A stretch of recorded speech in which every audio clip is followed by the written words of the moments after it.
right now Tom Garrity, who is willing to, for us, make his argument for why E is better than pi. So welcome, Tom. Yeah, thanks a lot. Hello, everybody.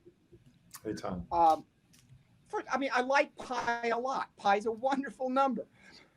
It's just that E is simply more fundamental.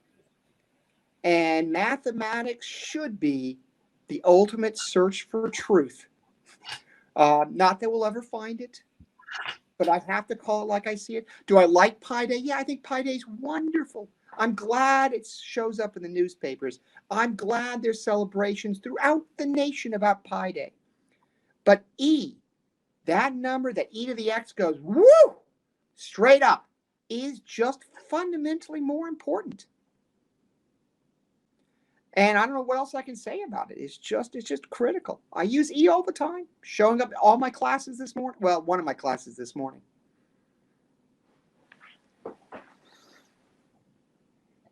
So does anyone have any questions or anything about E, or I can keep on going?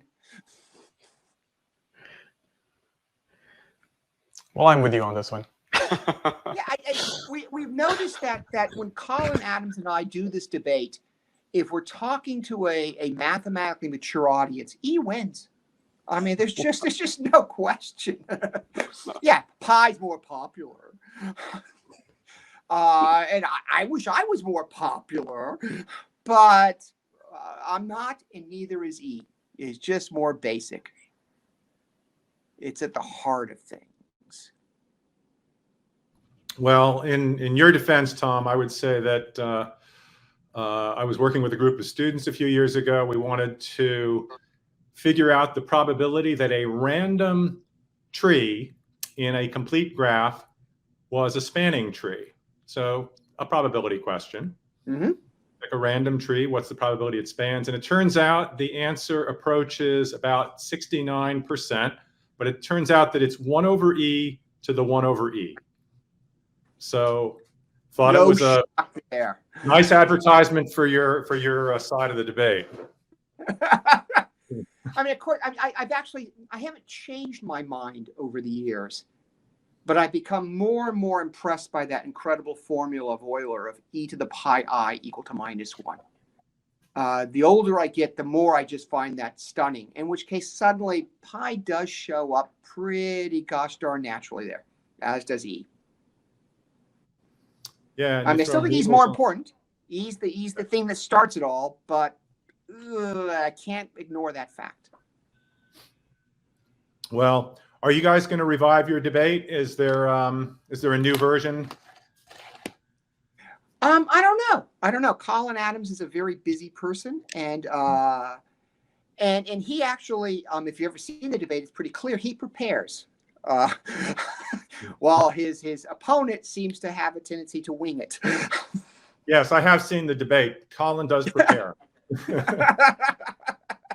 So for him, there's actually cost to him to get ready for it. Well, thanks so much for stopping in on Pi Day to at least remind us that there are other transcendental numbers.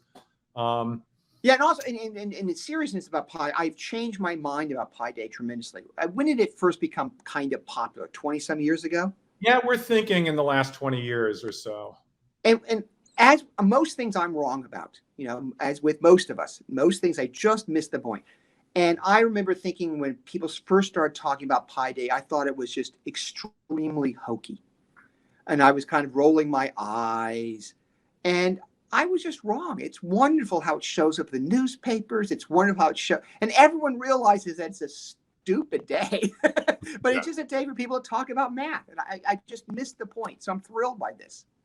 And I'm thrilled that it shows up every place now. I've just changed my mind totally. Yeah, you can think it's kind of a silly thing. And I think a lot of mathematicians believe that, probably accurately. But if they look at the effect that it has, it's just so positive. Yeah. Well, it's silly in the right way. It's just kind of like no one's taking it seriously, but still, it's a beautiful number. It's full of fascination. Math is amazing. It's a wonderful day. Well, I want to thank Tom Yeah. I want to thank Tom for the cameo. And if you guys are interested, it's certainly worth a YouTube view to see the great Pi E debate with Colin Adams and Tom Garrity. So nice shout out for that. So thanks a lot. Have a great time. Thanks. thank you so much.